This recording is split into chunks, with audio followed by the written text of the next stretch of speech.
moi je pense qu'un mec qui est bon et qui a envie, qui est motivé, qui a envie, qui croit en lui, il peut réussir dans n'importe quel domaine. Il faut juste qu'il sache où il veut aller.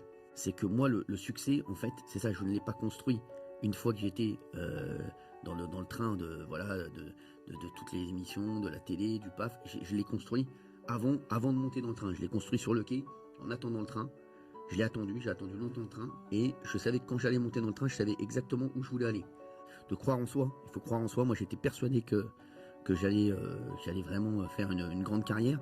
Et surtout, moi, j'avais tout préparé, c'est-à-dire que j'avais déjà ce que je voulais faire, comment je voulais le faire, avec qui je voulais le faire, même au niveau entrepreneurial et même au niveau de la business. Je savais comment j'allais monter une petite boîte, puis ensuite la revendre, à qui. J'avais déjà prévu, voilà, de revendre ma boîte, j'avais déjà prévu à qui de la revendre, de quelle façon la revendre, etc., etc. Ouais.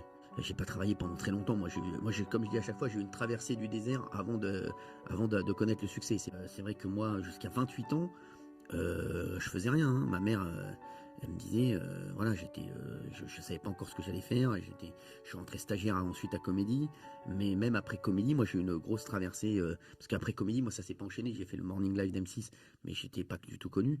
Et après j'ai eu 4-5 ans où j'ai rien fait.